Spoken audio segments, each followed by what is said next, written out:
오늘 봉독해드린 열왕기하 18장 3절에서 7절 상반권까지의 말씀 내용은 남유다의 14대 왕인 13대 왕인 히스기야가 여호와 보시기에 정직히 행한 것으로 이스라엘 백성들이 이방인들의 영향을 받아 그들이 섬기는 모든 우상의 형상들을 깨뜨리고 부숴버린 행위를 소개하는 내용입니다.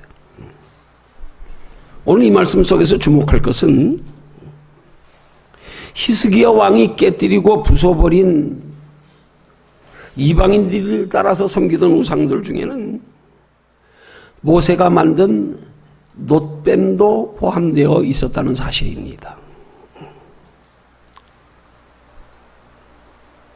이 놋뱀에 대하여 자세한 사건을 기록하고 있는 민수기 21장 4절이야 9절에 보면 출애굽하여 가나안을 향하던 이스라엘 백성들이 광야에서 식물이 없고 물이 없음을 원망하고 하나님이 그들에게 매일매일 내려주셨던 만나까지 이 박한 식물을 싫어하노라 하고 원망한 것으로 인해서 하나님의 진노를 사서 불뱀을 보내어 물려 죽게 하시는 중에 모세의 간절한 기도로 하나님께서 진노를 돌이키시고 모세에게 지시해서 놋으로 뱀의 형상을 만들어 장대 끝에 달게 하시고 그 장대 끝에 달린 놋뱀을 바라보는 자들마다 살게 하신 사건의 내용이 나옵니다. 중요한 사실은 히스기야 왕이 이런 하나님께서 만들게 하신 놋뱀까지도 다른 우상들과 함께 깨뜨려버리고 부수어버렸다는 사실입니다. 이스라엘 백성들의 역사 속에서 이 놋뱀은 광야에서 죽어가는 이스라엘 백성들을 살려주신 하나님의 은혜를 기억할 수 있는 중요한 신앙 유물입니다. 은혜의 기념물입니다. 그 놋뱀은 오늘 우리 신약시대에 그리스도의 십자가와 같은 겁니다.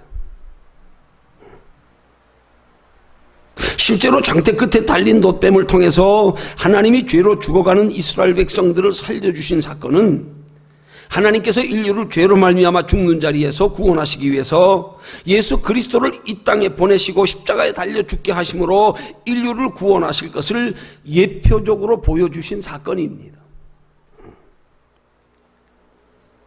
그런 측면에서 볼 때 이 놋뱀은 결코 이방인들이 섬기는 다른 우상신들과 동일하게 취급될 수 없는 하나님의 명령을 따라서 만들어진 이스라엘 백성들을 죽음에서 살리기 위해 만들어진 귀한 형상입니다.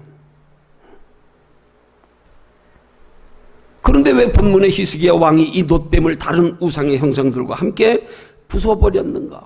왜 깨뜨려버렸는가? 왜 태워버렸는가? 그 이유를 통해서 오늘 중요한 영적인 교훈을 함께 얻으려고 합니다. 여러분, 정황상으로 볼 때요, 당시에 히스기야 왕이 부수어버린 이 놋뱀의 형상물이 실제로 당시에 모세가 만들었던 놋뱀의 원형으로 보기에는 무리가 있습니다. 쉽게 말하면 이건 정품이 아닐 거다. 그때 모세가 만들었던 그 놋뱀이 아니다. 성경의 주석가들도 그렇게 판단을 합니다. 아마도 그 당시의 사건을 이스라엘 백성들이 기념하려고 만든 모조품일 겁니다. 우리 여기 십자가 달려 있습니다. 이 십자가가 진짜 예수님이 달리셨던 십자가인가요? 아니잖아요. 예수님의 십자가에 달리셨던 것을 기념하여 만든 모조품이지요. 그렇지요.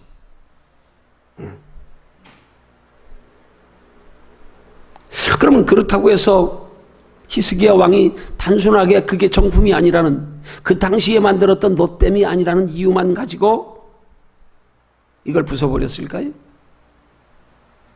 그건 아닙니다. 중요한 이유가 있어요. 그 이유를 본문 4절 하반절에서 설명하는 거예요. 모세가 만들었던 놋뱀을 이스라엘 자손이 이때까지 향하여 분향함으로,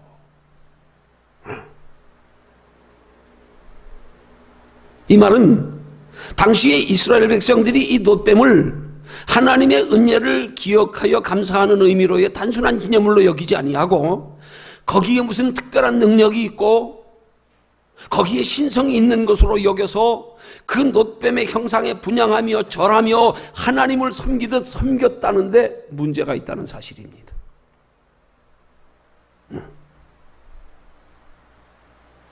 말하자면 하나님의 은혜를 잊지 않고 기억하며 감사하기 위해서 바라보아야 할 그 놋뱀이,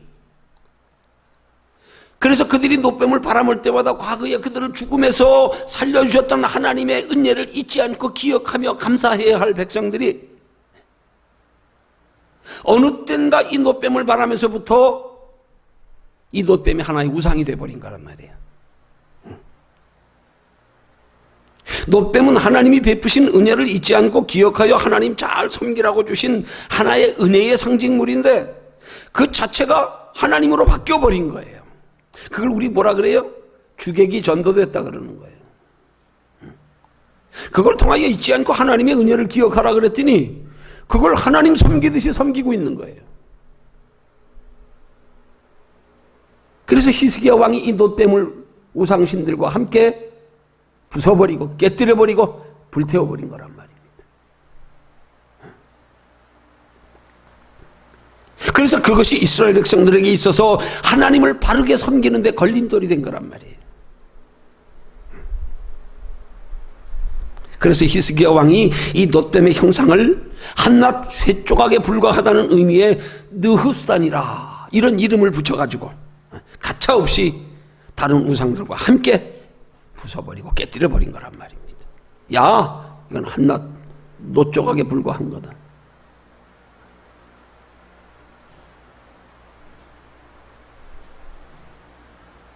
놋뱀이 하나님의 은혜를 기억하며 감사할 만한 것이기는 하지만 그것이 이스라엘 백성들의 바른 신앙의 지장이 되므로 부숴버린 거란 말이에요. 왜요? 이스라엘 백성들에게 하나님을 향한 바른 신앙을 회복시키기 위해서요. 신앙관을 바르게 정립시켜주기 위해서요.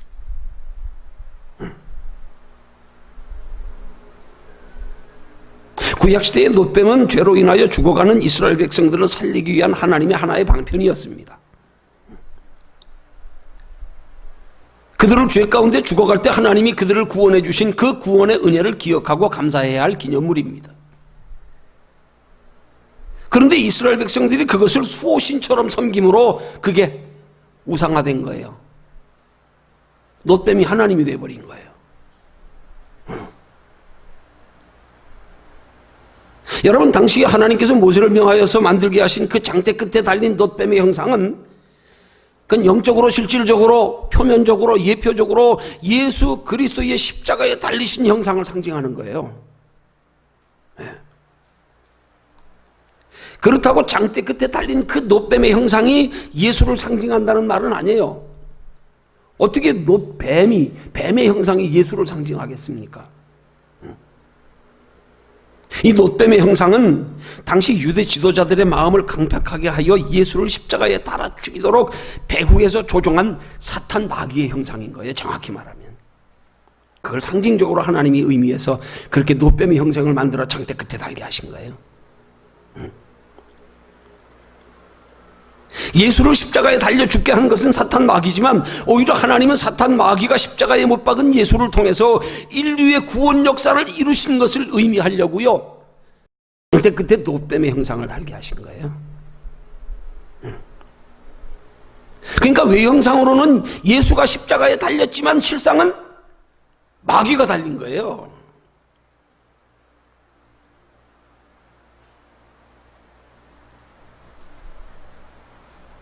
예수가 죽은 게 아니에요. 영적으로는 마귀가 죽은 거예요. 왜요? 예수는 다시 살아나셨으니까요.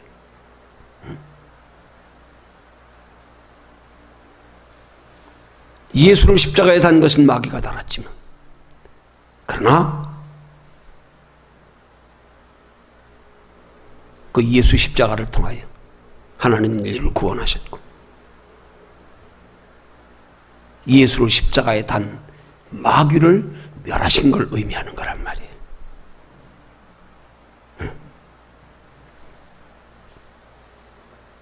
자, 우리에게 적용해서 한번 생각해 봅니다. 장대 끝에 달린 놋뱀의 형상이 바로 우리를 위하여 십자가에 못 박혀 돌아가신 예수를 상징하는 겁니다.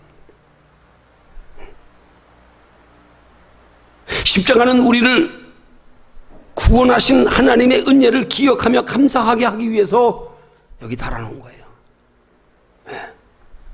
십자가가 우리를 구원한 게 아닙니다. 십자가가 우리를 지켜 보호하는 게 아닙니다. 십자가가 우리에게 복을 가져다 주는 게 아닙니다.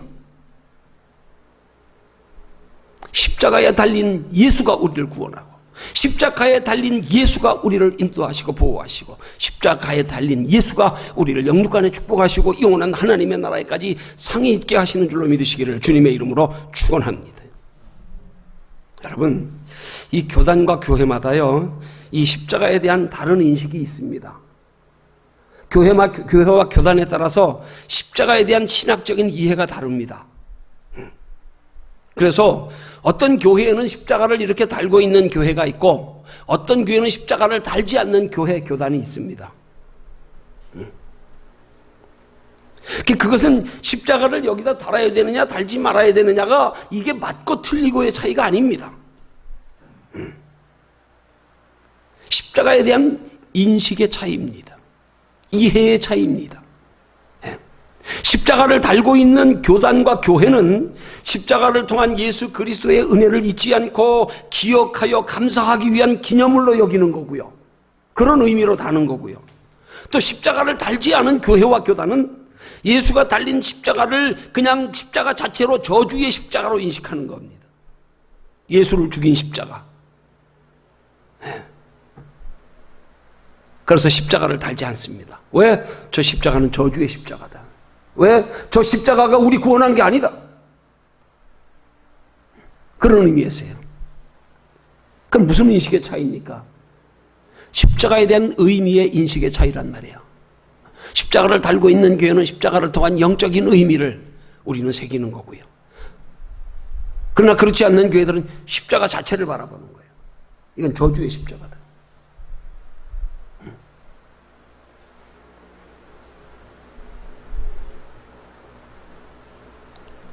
십자가를 어떤 면으로 바라보는가에 따라서 달라지는 거예요. 십자가를 저주의 십자가라고 십자가 자체를 저주로 바라본다면 당장 떼어버려야 됩니다. 떼어버려야 됩니다. 또 십자가가 마치 하나님을 섬기듯 우상화되어 버린다면 당장 떼어 부셔버려야 됩니다. 불태워버려야 됩니다. 그러나 이 십자가를 통해서 우리는 우리를 위하여 십자가에 못 박혀 돌아가신 예수 그리스도의 구원의 은혜를 기억하며 감사하기 위해서.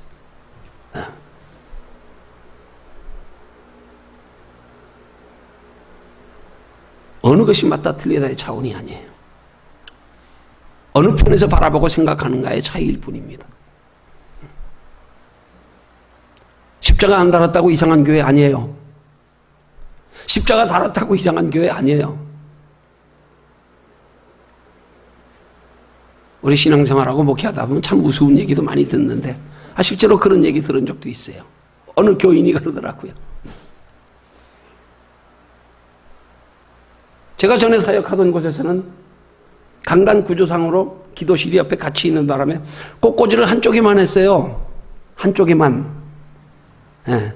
공간이 조금 한쪽으로 기도실이 붙어 있다 보니까 공간이 양쪽으로 좀 넓으면 이렇게. 교회 안에 꽃꽂이가 한쪽에만 돼 있다고 이상하다고요. 이 교회는 이상하다. 왜 꽃꽂이가 한쪽만 돼 있나?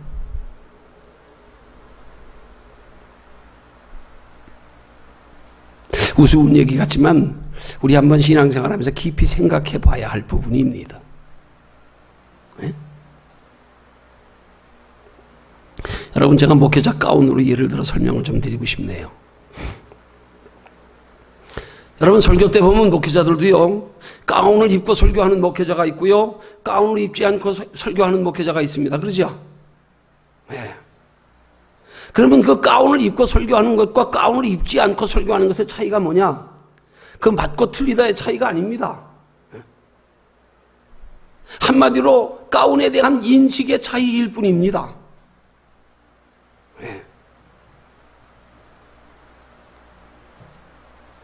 여러분, 가운의 의미는요, 가운을 입고 강단에서 설교하는 목회자들은 가운을 왜 입냐면, 이 가운이 뭘 의미하냐면 예수 그리스도의 시신을 싼 세마포를 의미하는 거예요. 여러분, 저기 예수의 시체 형상 있잖아요.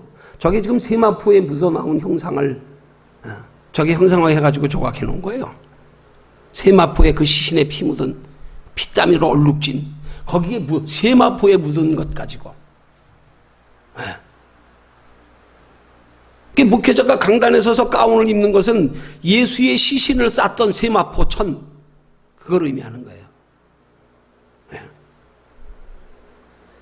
이 세마포는 영적으로 뭘 의미하냐면 우리의 죄와 허물을 덮어주고 가리워주는 것을 영적으로 의미하는 거예요. 그래서 목회자들이 단을 쓸 때 정확한 영적인 의미는 감히 죄인이 어떻게 하나님의 거룩한 강단에서 죄인의 모습으로 서서 하나님의 거룩한 복음의 말씀을 선포할 수가 있느냐. 그래서 자신의 부끄러움, 자신의 연약함, 자신의 죄악된 모든 모습들을 예수님의 우리 죄를 위하여 십자가에 못 박혀 돌아가셨던 그 시신을 쌌던 세마포로 그 예수님의 피 공로 의지해서 내 죄를 다 덮어서 가운으로 자기 죄인된 모습을 예수님의 그 피로 다 덮고 그래서 설교한다는 심정으로 가운 입고 하는 거예요.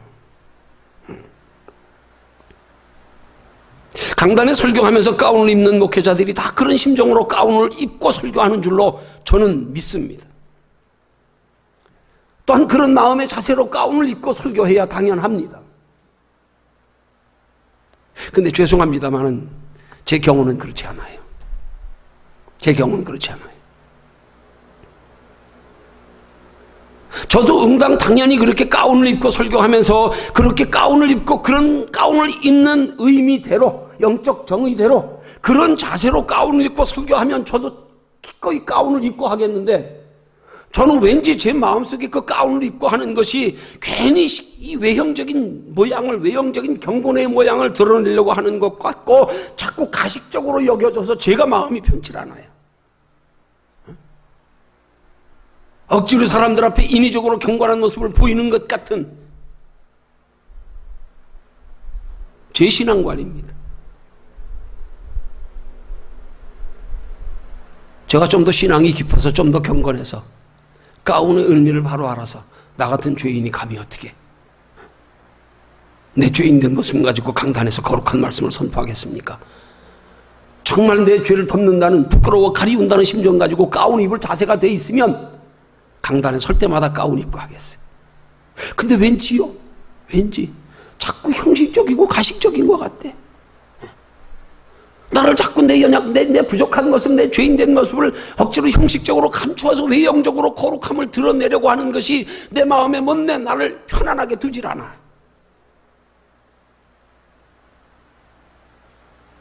그래서 저는 가운 안 입는 겁니다.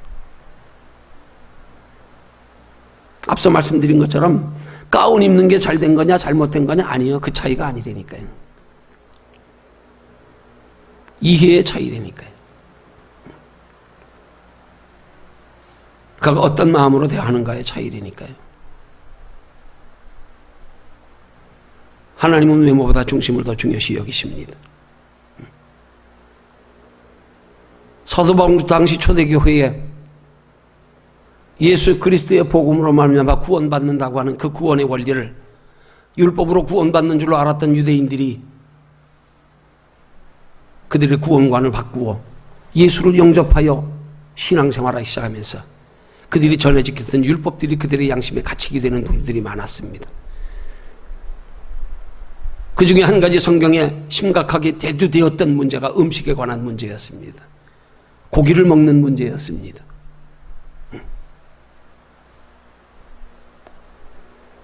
당시의 율법을 지켜서 구원 얻는 줄 알고 있던 이스라엘 백성들은 하나님의 성전에 나아가 제사 드리면서 그 제물을 하나님 앞에 드릴 때에 제사장들이 이 제물을 받아서 제사를 드리고 나서 처리하는 음식들이, 이 고기들이 제물을 드리고 나면 이걸 다 처분하지 못해서 정육점에 내다 팔았어요.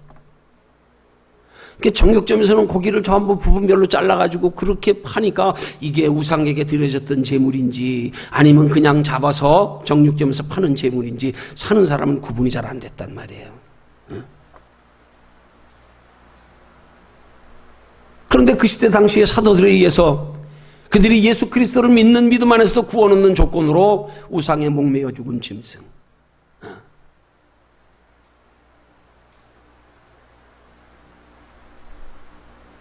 부정한 짐승, 피가 섞인 짐승, 그런 건 먹지 못하도록 하면서 예수를 믿는 믿음 안에 구원의 조건을 제시했습니다. 그러다 보니까 이스라엘 백성들이 정육제가 와서 고기를 사 먹으려니까 이게 우상에게 드려졌던 건지 아니면 그냥 잡은 건지 이게 찜찜해가지고요. 그래서 사람들이요 고기를 잘 못 먹었어요. 근데 당시에 사도 바울의 신앙에서는 사도 바울은 그런 것들이 자기 나름대로 하나님 앞에 기도하며 깊이 깨닫고 그가 성령의 인도하심을 따라 아라비아 사막에 가서 3년 동안 하나님과 연단하며 훈련하며 복음의 사명자로 준비하는 동안에 깨달아진 바가 있어서 그는 음식을 자유롭게 먹을 수 있었습니다. 그래서 바울은 이 고린도 교회 당시 음식에 대한 문제가 많이 대두됐을 때 자기 신앙을 그렇게 말합니다. 하나님이 지으신 모든 것이 선함에 감사함으로 받으면 버릴 것이 없느니라. 하나님의 말씀과 기도로 거룩하여짐이라. 그렇게 음식에 관하여 설명하면서 어떤 음식이든지 그것이 우상에게 설사 드려졌던 음식일지라도 내가 그것이 하나님이 주신 만물이 선하는 것이고 감사함으로 받으면 그러면 지장받지 않는다. 상관없다. 이렇게 그 신학적 견해를 분명하게 설명을 했습니다. 그러면서 바울이 덧붙여 한 말이 그러나 그래서 자기는 어떤 짐승의 고기라도 하나님 앞에 개의치 않고 먹을 수 있는 신앙이 돼 있다. 꺼리지 않는다. 그런데 덧붙여 한 말이 그러나 혹시라도 아직까지도 그런 우상에 드려졌던 제물과 예수 그리스도의 보혈의 공로를 통하여 구원은 구원의 원리에 대하여 분명하게 구분되어 확정되어져 자기 주관이 분명치 않은 신앙의 사람들에게는 믿음 좋다고 하는 바울이 아무것도 가리지 아니하고 막 그냥 먹는, 그게 우상에게 드려졌는지 묻지도 않고 가리지도 않고 먹는 모습을 보고 그들은 아직 그럴 신앙이 될 만한 신앙의 자유함이 없으면서도 신앙 좋은 사도 바울도 저렇게 그런 것 가리지 않고 먹는 거 보니까 우리도 그냥 먹어도 되나 봐. 이렇게 해서 그들이 마음에 찜찜한 채로 우상에게 드려졌는지 안 드려졌는지 모르는 걸 그냥 먹는 죄를 범할까 봐, 저들의 마음에 찜찜하게 하는 양심의 죄를 범하며 먹을까 봐 바울이 한 말이 혹시라도 나로 인하여 다른 형제가 실족한다면 난 평생을 고기 입에 대지 않겠다 그랬어요. 뭐가 중요한 거냐? 우리 십자가에 대한 인식, 가운에 대한 인식, 그게 어느 것이 맞고 틀리고의 차원이 아닌 것처럼 우리의 신앙생활의 원리 또한 그렇단 말입니다.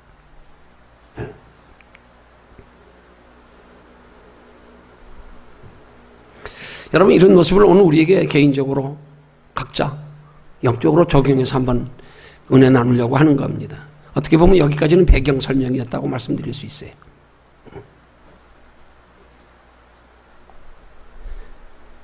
여러분, 오늘 본문에 나타난 히스기야 왕의 그 행위가요, 하나님 보시기엔 정말로 지극히 선하고 성숙한 하나님이 기뻐하시는 믿음의 행위였습니다.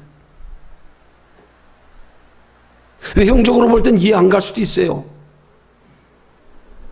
어떻게 이스라엘 백성들을 죽음 가운데서 건져냈던 그 경성을 기념하는 걸 우상과 똑같이 취급해서 그렇게 부숴버리고 깨뜨려버리냐? 그렇게 생각할 수 있어요.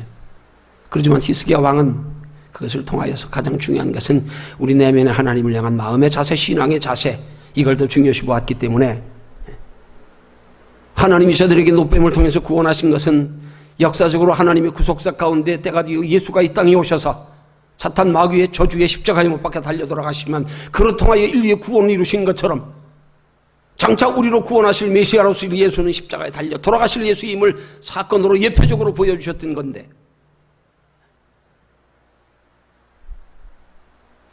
그것들을 마치 우상 섬기듯이요, 그렇게 하는 잘못된 신앙관을 바로잡아주기 위해서 어떻게 보면 그렇게 하나님의 형상에 하나님의 명령을 따라 만들어진 귀한 것들까지도 가차없이 부숴버릴 수 있었던 그 신앙이에요. 이걸 우리가 본받아야 되는 거란 말입니다.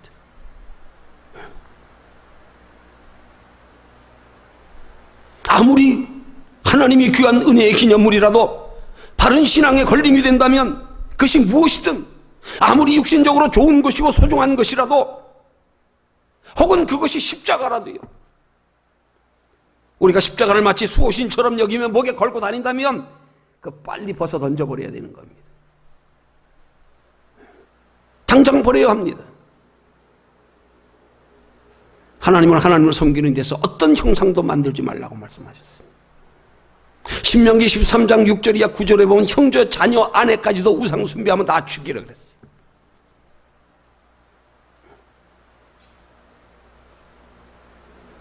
물론 이런 하나님의 율법의 명령 문자대로 적용하여 지킨다면 문제가 되지요. 중요한 것은 율법에 담긴 의미가 중요하다는 말입니다. 바른 신앙에 걸림이 되는 것은 어떤 것이라도 철저히 지하려는 그런 신앙적 자세, 이게 중요한 거란 말입니다. 여러분, 성도가 신앙생활하면서요, 우리 신앙생활에 재물이 걸림이 되면은요, 혹은 명예와 권력이 내 신앙생활에 걸림이 되면요, 우리가 그것까지라도 우리 영혼을 더 소중히 여기기 때문에 과감하게 희생하고 포기할 줄도 알아야 하나님 보시기에 귀한 신앙이라는 사실이에요. 그건 뭡니까? 하나님이 우리에게 은혜 왜 주시는 거예요? 하나님이 우리에게 물질 축복 왜 주시는 거예요? 하나님이 우리를 높이셔서 명예 권력 주시면 왜 주시는 거예요? 그거 가지고 뭐 하라고요? 이 땅에 잠시 잘 먹고 잘 살다 끝내라고요? 아니요. 그 하나님의 은혜를 기억하며 감사하며 그것으로 하나님 영광 돌리는 삶을 살게 하시려고, 더 하나님 잘 섬기게 하시려고. 그런데 그런 것들이 내 신앙생활에 걸림이 돼요. 그것들이 더 소중하고 사랑하고 더 좋아서 그것 때문에 하나님을 소홀히 하고 멀리해요. 그러면 그것은 마치 하나님께서 이스라엘 백성들을 죄 가운데 살리시려고 노뱀의 형상을 만들어 장대 끝에 다른 것, 그걸 하나님처럼 형상화해서 우상을 섬기는 것 때문에 부숴버린 것처럼 한낱 노조각에 불과한 느후산, 오늘 우리에게 불과한 우리에게 재물, 명예요, 그 한낱 노조각에 불과한 겁니다.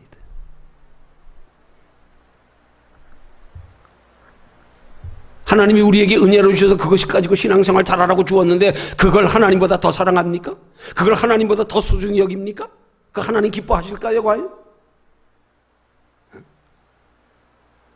그런 면에서 히스기야 왕이 구약시대에 우상을 타파하면서 행했던 그 행위를 보면은요, 야, 정말 신앙 성숙하다. 정말 본받아야 할 신앙의 자세 아니겠습니까? 예수도 이 땅에 오지 않은 시대에 그 귀한 기념물을, 예수 그리스도의 십자가와 같은 그런 은혜의 기념물을 우리의 영혼에 걸림이 된다. 네. 오늘 이 시대 많은 그리스도인들이 얼마나 신앙생활을 그렇게 아무 생각 없이 하나님보다 세상 것을 더 사랑하면서 소중히 여기면서, 그것도 하나님이 우리에게 하나님 잘 섬겨 하나님의 나라에 영원히 상받게 영원히 행복 누리게 하시려고 수단으로 주신 건데 오히려 그것을 더 앞세워서 더 소중히 여겨서 그것 때문에 하나님을 바르게 섬기는데 지장이 되어가면서, 이건 한낱 노조각에 불과한 느후산과 같은 거란 말이에요. 이걸 깨뜨려버릴 수 있는 신앙이 되어야 된단 말이에요.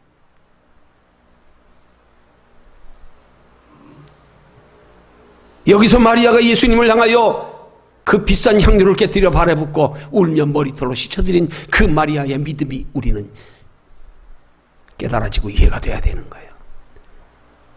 깨뜨려버리는 신앙이에요. 깨뜨려버리는 신앙이에요. 내 인생의 가치관이 변화됐음을 표현하는 그 신앙이에요. 그 신앙이 얼마나 귀했으면 예수님이 이 마리아의 행위를 기념하여 말씀하기를 뭐라고 말씀했어요? 마태복음 26장 13절에 말씀합니다. 온 천하에 어디서든지 이 복음이 전파되는 곳에는 어디든지 이 여자의 행한 일도 말하여 기념하리라. 복음이 전파되는 곳에서는 어디서든지 이 예수님 앞에 자신의 변화된 가치관을 고백하는 심령으로 그 비싼 향유를 깨뜨려서, 예수님의 제자 중 하나인 가룟 유다는 여인이 예수님의 발에 깨뜨려 붓는 향유가 아까워가지고 그 비싼 향유를 왜 깨뜨려서 드리냐, 그렇게 책망했는데,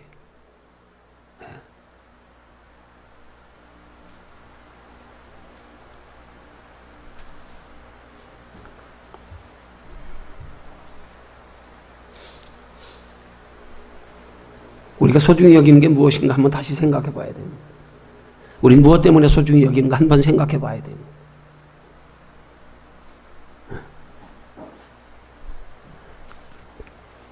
여러분, 헌금은요, 드리는 게 아닙니다. 헌금의 정신은요, 버리는 거예요. 버리는 거예요. 깨뜨려 버리는 거예요. 나의 욕심, 집착, 하나님보다 더 소중히 여기는 세상 것들. 사도 바울의 신앙 고백처럼 자기의 모든 출신 성분에서 학문에서부터 그가 예수를 알지 못할 때에 율법을 얼마나 철저히 지켰으면 자기 자신을 향하여 말하기를 나는 율법에 흠이 없는 자로다. 그렇게까지 말했던 사도 바울이요. 자신의 육체의 모든 것들을 배설물처럼 여긴다고요. 하나님 앞에 우리 인생의 변화된 가치관을 표현하는 게 물질이지요. 그것 드리는 게 아닙니다. 깨뜨려 버리는 겁니다. 성금의 바른 정신은요.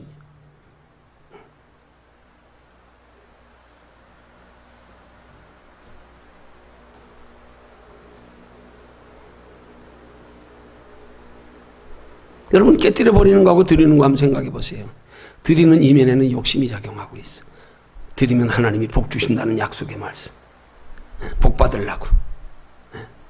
깨뜨려 버리는 것 차원이 달라요.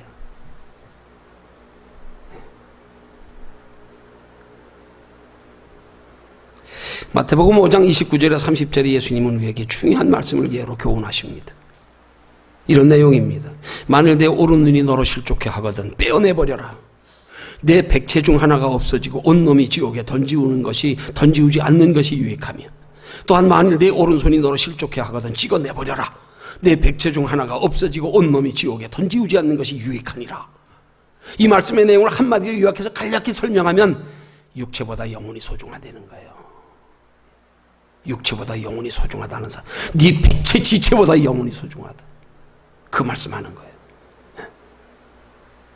여러분, 하나님은 우리 이렇게 육체보다 영혼을 소중히 여기는 믿음이 될 때 그때 하나님이 복을 주시는 거예요. 그때 우리가 먼저 영혼을 소중히 여기는 믿음이 될 때요, 그래야 하나님이 복 주신 게 가치 없는 것이 되지 않아요. 무가치한 것이 되지 않아요. 우상이 되지 않아요. 육체보다 영혼을 소중히 여기는 믿음이 되어서 복을 받아야 받은 복이 영혼에까지 유익이 되는 거예요. 그래서 하나님은 우리에게 복을 주시기 전에 먼저 육체보다 영혼을 소중히 여길 수 있는 믿음이 먼저 되기를 원하시는 거예요. 너 인생의 가치관이 먼저 바뀌어라. 인생이 어디서 와서 어디로 가는지를 알고 내가 어떻게 살아야 하는지를, 정말로 인생이 가치 있게 사는 삶은 어떻게 사는 것인지를 똑바로 아는 가치관의 변화가 있어라. 그리고 나서 그 가치관의 벽적 따라서 내 삶의 목적을 바르게 설정한 그것 따라서 필요한 물질은 하나님이 채워주시겠다는 거예요. 근데 이거 변하지 않으니까, 목적이 분명하지 않은 채로 복을 주시니까 오히려 복 줄수록 방탕하는 거 아니에요. 오히려 복 때문에 눈이 멀어지는 거 아니에요. 그 주신 복 때문에 어설프게 잡았던 인생의 목적까지 바뀌어져 버리는 거 아니에요.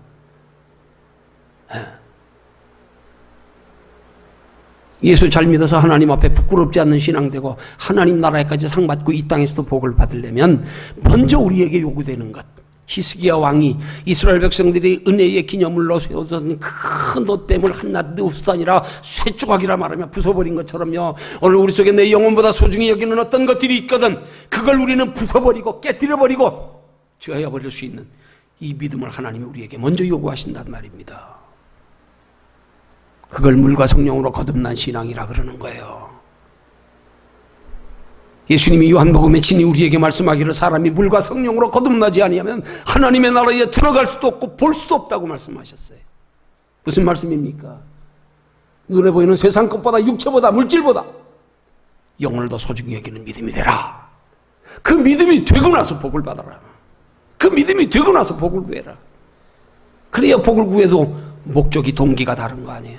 그것 가지고 더 하나님 영광 돌리며 살라고, 하나님의 뜻대로 살고 싶어서요.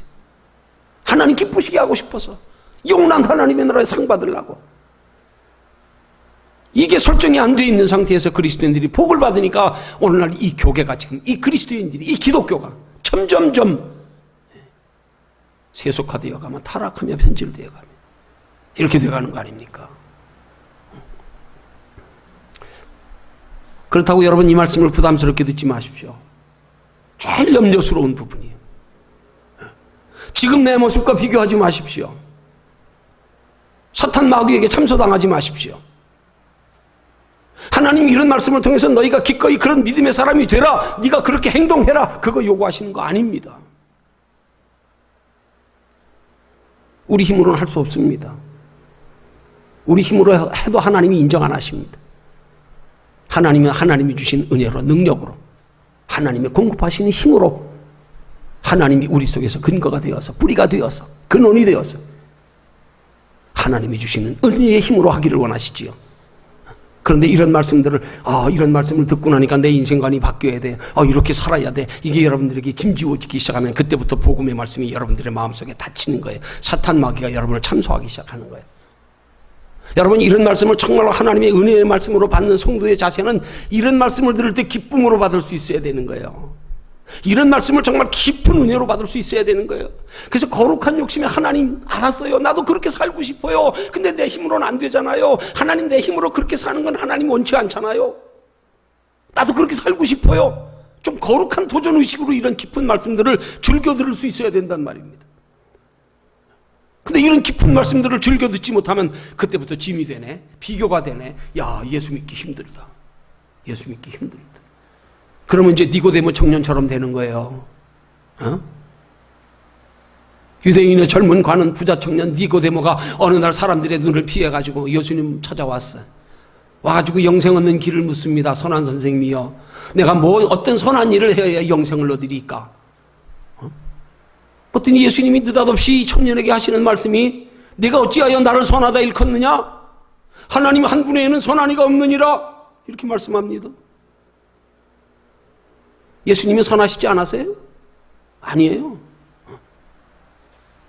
그 니고데모라고 하는 청년이 예수님을 바라보는 건 지금 예수님의 실체를 바로 바라보지 못하고 있기 때문에 하나님 말씀하세요. 야, 네가 보는 나는 선한 사람이, 너는 나를 그렇게밖에 못 봐. 지금 내가 누구야? 내가 하나님의 아들 예수, 너희를 구원하라. 쉽게 말하면 하나님. 근데 저가 보는 예수는 그런 예수가 아니에요. 네가 보는 나는 선하지 않다는 거예요. 예수님이 선하지 않은 게 아니라 내가 바라보는 나는 선하지 않다는 거예요.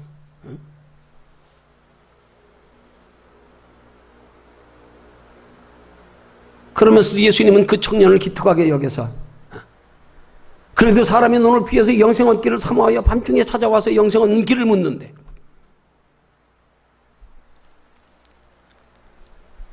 그 청년을 예수님이 사랑하사 말씀하시면서 오히려 내게 한 가지 부족한 것이다 하면서 말씀하시는 게 뭐예요?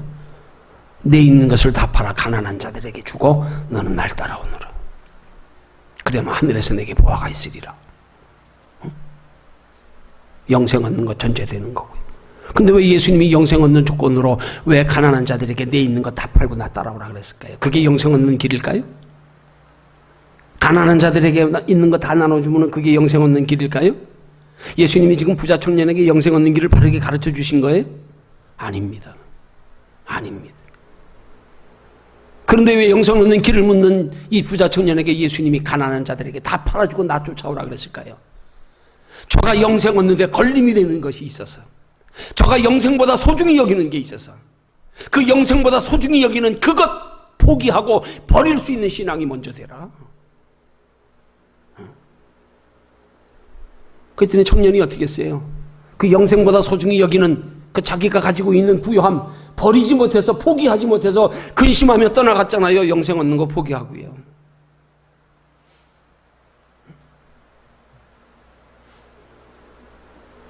영생 얻기를 원했어요. 근데 부자 청년은 자기가 이 땅에서 누리고 있는 육신의 부요함, 이거 다 누리면서 겸하여 영생 얻기를 원한 거예요. 근데 예수님은 말씀합니다. 그렇게는 안 된다. 네가 영생 얻기를 원하거든 지금 너 인생의 가치관부터 바꿔라. 네가 이 땅에서 누릴 거 다 누리면서 겸하여서 덤으로 영원한 생명까지 얻기를 원하냐? 그래서 나 찾아왔냐? 너 영생 얻기를 원하거든 영생보다 소중히 여기는 네 눈에 보이는 그 물질로의 소중함의 세상 것들은 가치관, 이거 먼저 깨. 그리고 와서 나 쫓아라.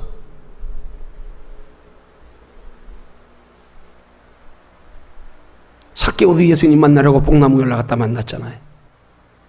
니고데모와는 반응이 다르잖아요. 저에게는 예수님이 모든 것 팔아서 이웃들에게 주란 말 하지도 않았어요. 자신이 먼저 삭개오라는 이름 한마디 불러주며 삭개오야 내려와라, 오늘 네 집에 유어야겠다. 이 한마디의 인생관이, 물질관이 뒤집어져서 주여 내가 남들에게 도색한 것 있으면 4배나 갚고 내 재산의 절반을 이웃에게 나눠주겠습니다. 예수님 만나는 순간에 가치관이 뒤집어져 버렸어요. 오늘 우리의 신앙은 니고데모의 신앙에서 삭개오의 신앙으로 바뀌어지기를 하나님이 원하시는 거란 말입니다. 순서가 바뀌어지기를 원하시는 거란 말입니다. 세상 것보다 영혼을 더 소중히 여기며 사랑할 수 있는 믿음이 먼저 되라. 그래야 눈에 보이는 세상 것들이 내 영혼에 유익을 준다. 하나님 나라의 보화가 될 수 있다. 이게 바뀌어지지 않으면요, 아닙니다. 아닙니다. 우리 신앙 냉철하게 한번 돌아봐야 됩니다. 나는 이 땅의 육신으로 편안하게 누리며 겸하여 영생을 얻으려고 하는 건 아니지. 부자 청년 니고데모처럼요.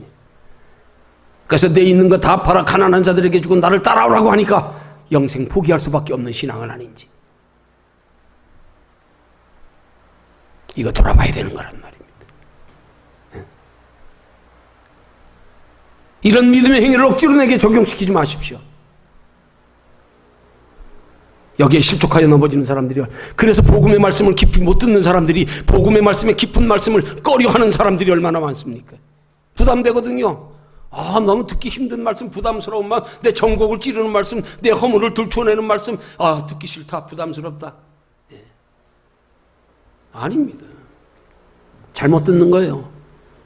그렇게 듣는 자세가 되면 말씀을 통하여 변화가 일어날 수가 없어요. 그건 사탄 마귀 참소예요.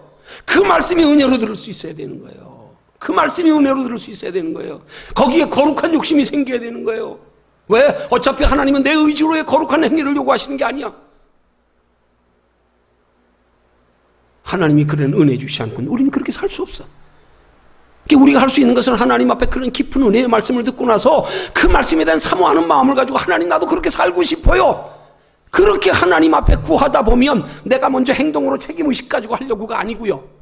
그러다 보면 하나님께서 내 속에서 그것들이 믿어지고 깨달아지고 그렇게 살고 싶은 마음이 생기고요. 어느 때가 조금 변화되어 그렇게 사는 게 내게 즐거움으로 다가오고요. 그래서 하나님이 우리에게 요구하시는 복음의 축복의 원리의 말씀들이 내 속에 기쁨으로 다가와지고 나도 모르게 하나둘씩 믿어지고 행동해지고 나타나지고 변화되어져야 되는데, 우리는 이걸 가지고 내 의지로 변화돼야 돼, 믿어야 돼, 내가 이렇게 해야 돼. 아닙니다.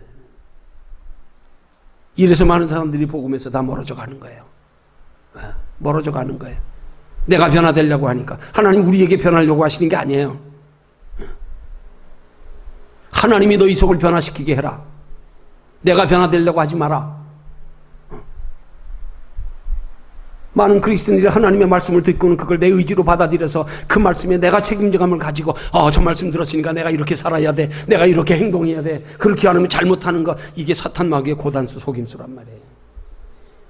이래가지고 은혜로운 말씀을 은혜로 듣지 못하고요. 아닙니다. 이런 말씀을 깊게 즐겨 들을 수 있어야 되는 거예요. 거룩한 욕심 가지고, 주여, 알고 보니까 정말 그 쉬운 거네요. 정말 복된 거네요. 귀한 거네요. 하나님 나도 그렇게 살고 싶어요. 하나님 은혜 좀 주세요. 능력 좀 주세요. 나도 그렇게 살고 싶어요. 내 힘으로 하려고 그러지 말고요. 내 힘으로 하려고 그러지 말고. 오늘 히스기야 왕에게 우리가 본받아야 할 신앙의 자세가 그거란 말입니다. 그런 신앙의 확고함이 있으니까 하나님이 주신 그 은혜의 기념물을 가차없이 우상숭배처럼 여기면 깨뜨려버렸잖아요. 그런 신앙의 결과가 뭡니까? 열왕기하 20장 1절이야 7절에 보니까요, 그런 히스기야 왕의 정직한 신앙의 행위의 결과가 뭐예요? 하나님께서 그의 생명을 15년 연장시켜 주신 거예요. 얼마나 큰 복입니까? 우리가 신앙만 바로 되면 복은 따라오는 거예요. 태양 바라보고 가면 그림자 따라오듯이요. 그건 우리가 하나님을 소홀히하며 멀리하며 추구하며 따라갈 게 아닙니다. 그것들이 하나님을 섬기는데 걸림이 되거든. 히스기야 왕처럼 한낱 노 조각에 불과한 것, 돈 한낱 종이 조각에 불과한 것 기꺼이 부숴버리고 불태워버릴 수 있는 신앙의 우선순위만 바로 되면 따라오는 거란 말입니다. 따라와서 내 영육간에 유익이 되게 하는 도구가 된단 말입니다. 그러나 가치관이 바뀌지 못하면요, 우선순위가 바뀌지 못하면요, 그 우리의 육신에 바라고 소망하는 눈에 보이는 것들이요, 우리에게 축복의 도구가 아니에요. 미안한 얘기지만 그게 우리 인생의 불행의 도구가 되는 거예요. 저주의 도구가 되는 거예요. 그게 그것 때문에 하나님 바로 섬기지 못하고 하나님을 멀리하고요, 형식적으로 섬기고요. 오늘 저와 여러분들의 신앙이 히스기야 왕과 같은 신앙이 되시기를 주님의 이름으로 축원합니다.